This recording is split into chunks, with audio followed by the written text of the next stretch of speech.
వందలాది ఏళ్ల చరిత్ర కలిగిన వేములవాడ ఆలయ ప్రధాన రహదారిని నియంతృత్వ ధోరణితో కూల్చివేయడం అన్యాయమన్నారు సిరిసిల్ల జిల్లా బీజేపీ మాజీ అధ్యక్షుడు ప్రతాప్ రామకృష్ణ.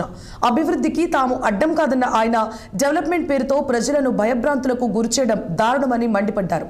వేములవాడ పట్టణంలో ప్రెస్ కాన్ఫరెన్స్ నిర్వహించిన ప్రతాప్ రామకృష్ణ పోలీసు బలగాల మధ్య విస్తరణ పనులు చేయడాన్ని తప్పుపట్టారు.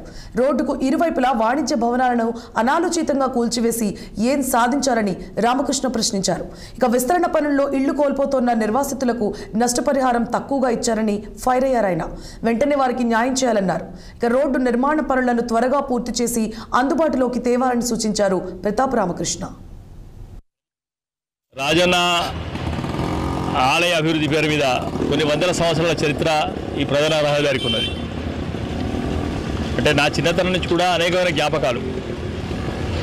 ఓ ఎమ్మెల్యే ఓ స్థాయి వ్యక్తి వస్తున్నట్టే డబ్బారాజే దుకాణం కాడ ఆగంది పోయే పరిస్థితి కాదు.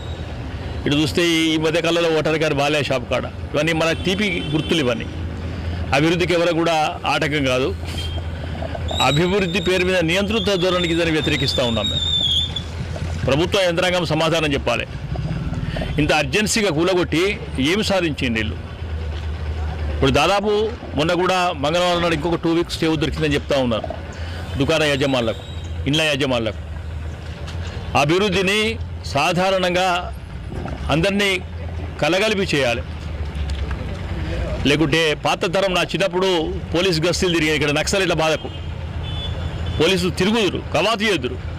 ఆ విధంగా 200 మంది పోలీసు యంత్రాంగాన్ని పెట్టి బలవంతంగా ఒక్కరోజు 2 రోజులు 3 టైం ఇవ్వకుండా కూడా నిర్దాక్షిణ్యంగా కూలివేయడం దాన్ని మేము వ్యతిరేకిస్తూ ఉన్నాం.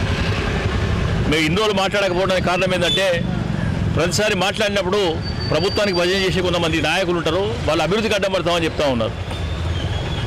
అభివృద్ధి అంటే అర్థమేందో అసలు తెలుసా అని నేను అడుగుతూ ఉన్నాను. ఇవాళ బాధితుల పక్షాన బాధితులకు న్యాయం జరిగిన అవసరం లేదా? మరి బాధితులకు న్యాయం ఎవరు చేయాలి? ఈ ప్రభుత్వమే న్యాయం చేయాలి.